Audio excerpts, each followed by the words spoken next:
Bava Batra Daf Kaf Gimel Amud Bet and Kaf Daled. Doubt and resolution, Rov וקרוב. This is just a huge sugya. Hundreds of Sforim have been written on Rov, and many Sforim have been written about Karov, and many Sforim have been written about Rov וקרוב. Rov meaning majority, Karov meaning proximity, and the relationship between majority and proximity. All we can do in the time we have available is just touch on some of the thinking about it so that we have a way into the concept and into the idea. Some 20 years ago, a book was published, The Wisdom of Crowds, and it was an important book at the time, certainly. And the thesis of the book was that when many people make uninformed decisions or relatively uninformed choices, the average of their choices is a pretty good indication of fact. And it starts with, back in the 19th century, a fellow called Francis Galton was amazed by the fact that at these village fairs, they would have an ox, and then everybody would have to guess the weight of the ox, and the one who was closest would get the prize. And he discovered that if you took ordinary people who knew nothing about oxen, and they guessed the weight of the ox, and you averaged what the ordinary people said, you would get closer to the correct weight than any expert would be able to give. And they used that principle. He gives them many examples, and one example was when they were looking for a submarine that had sunk in the Atlantic Ocean, and they had invited all the different experts to figure out where it could be. They were trying to recover it, and none of the experts were able to direct the Navy's search efforts to anything meaningful. And they then took ordinary people, a diverse group of ordinary people, and independently, not in the same room, independently gave them all the same information, whatever information was known, and they asked them, where do you think it is? And then they took the average of what everybody said, they plotted the averages, and they found the submarine. And it doesn't really make a whole lot of sense, but he gives many, many examples. So let's try and understand, is there any kind of basis in that in the Torah, that there could be some meaning to that? Now, how we deal with doubt is a lot of halakha, and we've talked about that often, that life is all doubtful. We know very little for sure. What we know for sure is based on emunah. That's something, emunah is something that you know with such certainty, for which you don't need facts and for which you don't need proof. And of course there's danger with emunah, but if emunah really comes from deep inside the neshama, then that emunah is something which is where you know something with certainty. But every other form of knowledge is not certainty, because it's based on facts, and you never know that you've got all the facts. You've got the facts that are available to you. And based on the facts that are available to you, you have certain knowledge. But if I were to say to you, does that mean you know for sure that is the case? How can you know for sure? You know on the basis of the facts that are currently available. So in most situations, we don't really know for sure anything. So all of life is about, so how do you live then? How do you make decisions when you don't know anything for sure? And halacha is about that more than anything else. How do you make decisions when you don't know anything for sure? Do you know for sure that there are no bugs on your lettuce? No, you don't. And you check your lettuce, do you now know for sure? No, you don't. You never know for sure. Do you know that the milk that you're drinking comes from a cow that wasn't a trophy at the time that it was milked? No, you don't. All these things you don't know. So you can become neurotic and not eat milk and not eat lettuce and not eat anything and die. But that's not what life is. Life is managing that uncertainty, and Allah tells us how to work with that. Two of the well-known mechanisms are Rov and Chazaka. Chazaka is, if you're not sure, just leave things alone. Maintain the status quo. Don't change something if you don't know for sure that there's a need to change it. And Rov is the majority. We follow the majority, Acharei Rabim Lahatot. In our Mishnah and Gemara, we're introduced to a third method of resolving doubt. Our Mishnah tells us, Nipol hanimtza betoch 50 ama harehu shel bal hashovach. Chutz mi 50 ama harehu shel motzo. If you find a little bird, a baby bird that's fallen out of its nest, and it's within 50 amot from the dovecot, it belongs to the owner of the dovecot. You can assume that's where the bird comes from. If it's more than 50 amot, you don't know where it comes from, because the bird wouldn't have got that far from that dovecot in any event. What happens if it's found between two dovecots? You go by the one that it's closer to. That's the idea of proximity. If it's halfway between these two dovecots, then they have to share it. This din of Rov and Karov, Rabbi Hanina says that when Rov and Karov conflict with each other, so you've got a proximity issue. So you want to resolve the doubt by saying this object is near to this property. Therefore, the object probably comes from this property. But if you've got a Rov, if you've got a majority working against that, how do you balance Rov and Karov? If you have physical proximity that seems to indicate one resolution, and you have majority which indicates a different resolution, which takes precedent? Hochim achar harov. You follow the Rov. V'afagav deruba d'oraisa v'kurva d'oraisa. Even though Rov comes from the Torah, that we follow, the majority comes from the Torah, and that we follow proximity also comes from the Torah. Afilu hachi ruba adif. Nevertheless, Rov is preferable. Where do we have it in the Torah? So Rashi brings the psukim which I bring you in the source sheet. So Rov we have from Lo tiyeh acharei rabim la'arot ve'lo ta'aneh al riv lintot acharei rabim la'atot. That when you have a Beis Din, and let's say it's a Beis Din of 5 judges, 2 say one thing and 3 say another thing, acharei rabim la'atot, you tilt towards the majority. You follow the majority. Does it mean the other 2 are wrong? No, they're expert dayanim. Why would they be wrong? Does it mean the 3 are definitely right? No, but the din is acharei rabim la'atot. The way you have to paskin is you follow the majority. So we have a posuk from that on which all the laws of majority are built. And what about Karov? That's the whole din of Egla Arufa. Ki matzeh b'chalal ba'adam Hashem milkecha ntenecha. You find in Eretz Yisrael a dead body. V'lo noda mihi kao. You don't know who murdered this person.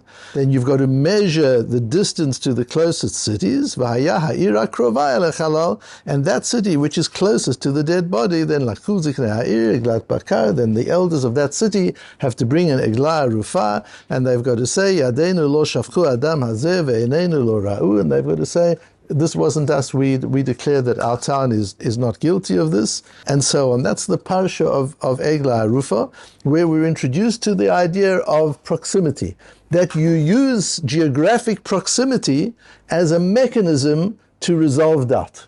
And we learn from Egla Arufa. What happens if the Rov say one thing and the physical proximity is different? Says Rabbi Hanina, we'll follow the Rov. Asks the Ritva, why?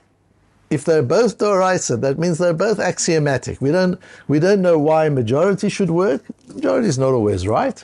Why would we follow a majority? And it could be, you could have 1,000 people say one thing and 1,001 say another thing. You're going to follow the majority of 0.1% or 0.01%. Why would you do that? So it's an axiom.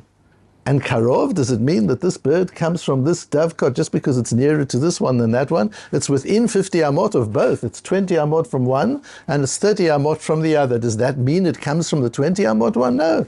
It could just as easily have come from the one that is 30 amot away. But the din is Karov, you go after the nearer one. If they're both midoraisa, why should Rov, majority, take precedent over Karov? Says the Ritva, Efshar de Gemara Gamirla. I don't know, says the Ritva. I don't know. He must know it from Halacha L'Moshe Misinai. This was passed down his Masorah. He was taught by his Rabbeim that that's how it is. And that's how we accept it. The Ritva gives no rational reason. There's a beautiful and classical Rabbi Chonon Wasserman, who we've met a couple of times in the last few days. And Rabbi Chonon, based on a Rashbo, finds a more rational approach to Rabbi Hanina's din. This that Rabbi Hanina teaches us, that Rov takes precedent over Chazokah, there is rationale to that. And he starts off by asking an interesting question. Yesh li histapek, ima hani karov b'makom shtei kitei edim hamachishot zeh et zeh. One of the classical cases of doubt is when you've got 2 sets of witnesses who say opposite things. One set of witnesses say A murdered B, one set of witnesses say A didn't murder B. We're not talking about Eidim Zomim, just Machishot, two different views. So we don't know, we can't resolve that, it's 2 against 2. Asks Rabbi Chonon Wasserman, what happens if there's a Karov? In that situation, we're not sure whether A murdered the person or B murdered the person. But the fact is, A comes from a place much closer to where the dead body was found than B. Will we use kurva, will we use proximity to resolve the doubt created by the two sets of witnesses?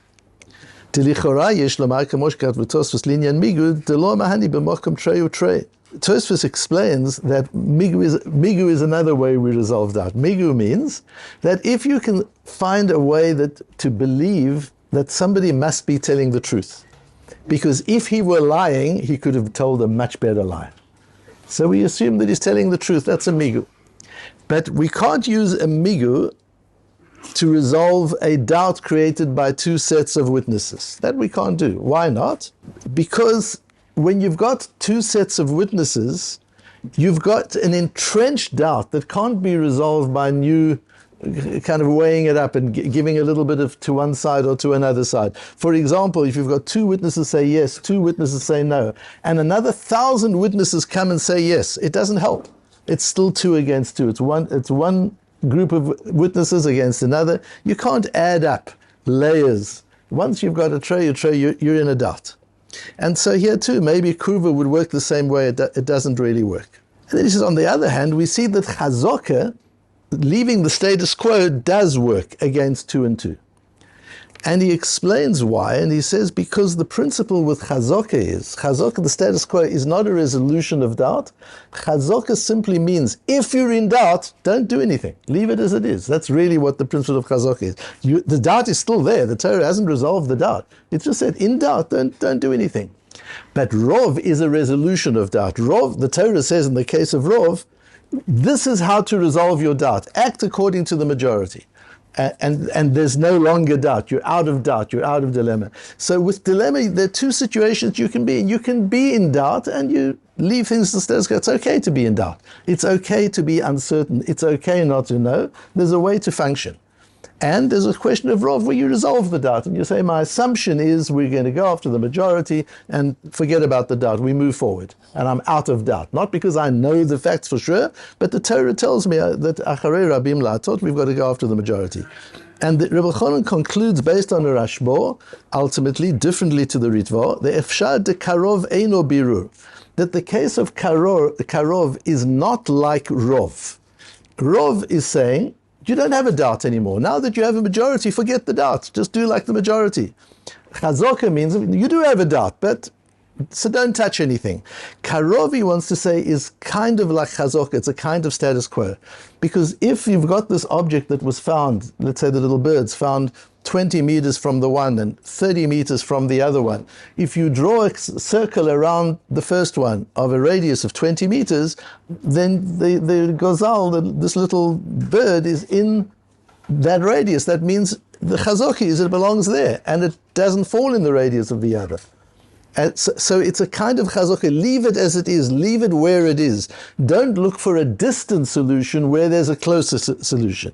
And that's the idea of Kruva, as Rabbi Chonon wants to explain it. And therefore, it's not birur. It's not that the Torah is saying this is the way it is. Whereas the case of Rov, it's more of a birur. So just as an introduction to the sugi, we'll have opportunities to talk about them in much greater depth and other aspects of it, is to understand this difference between a birur, where the Torah says, this is how to resolve your doubt. It doesn't mean it's telling you what the answer is. It's just telling you how to act. And chazaka, which is, no, we recognize you're in doubt, so leave things as they are. Don't change the status quo. Two ways of dealing with doubt. Should I emigrate? Shouldn't I emigrate? Big dilemma. 100 reasons why yes, 100 reasons why no. If you're really in such doubt, don't change the status quo. If everybody's emigrating and you're the last person left in South Africa or Russia or wherever it is, and the lights are about to be turned off at the airport, don't sit there and say, I'm still in dilemma. Follow the Rov in such a case. Maybe you've got to follow the Rov and you do what the majority is doing. The Netziv says that the Vilna Gaon, when people used to go on a trip, used to say to them, Yachid v'rabim halacha k'rabim, and he used to base it on the brocha in the Torah of Yaakov when he says, Ki melachav yitzaveh lach lishmocha b'chol derachecha. May Hashem's angels guide you on your journey. And if you take the last words of Ki melachav yitzaveh lach, you've got the last letters of Ki melachav yitzaveh lach, you've got the first letters of Yachid v'rabim halacha k'rabim. If there's a minority and a majority, follow the majority. And I've always understood it and I've used it. when you travel, you're often in dilemma. Do I go left or do I go right? People are going both ways. Especially where there aren't good signposting, or you're in a foreign country where you don't understand the language. Do I go left? Do I go right? Do I go through this entrance or that entrance? And what the Vilna Gaon seems to be saying, as I understand it, when you're traveling, you need malachim. You need angels to guide you, because otherwise you're in a mess. How do the angels talk to you? What the Vilna Gaon is telling to you, one of the ways that malachav yitzavelach, one of the ways Hashem gives you direction is through the majority. Not that the majority is right or the majority is wrong. The Rebbeinu Shem is just saying, the angels are just saying to you, go that way. Why? Because that's where everybody's going. That's a way, in other words, it's not a way of resolving the doubt. It's birur in the sense of that's how to act. That's what you need to do, because you have no other information. Follow the Rabbi. And so it's possible with the wisdom of the crowds. It doesn't mean that the crowds know what they're doing. Of course they don't know what they're doing. They're ordinary people making guesses. But it's one of the ways the Ribbono Shel Olam helps us resolve doubts. That when there's no other way to resolve a doubt, when the majority, a group of independent, diverse individuals, all come to the same conclusion, that is not just a statistic. It's possible sometimes that's malachav yitzavelach. That's the Ribbono Shel Olam sending his angels to indicate to you what is the way for you to go, even when you have no data to give you clarity.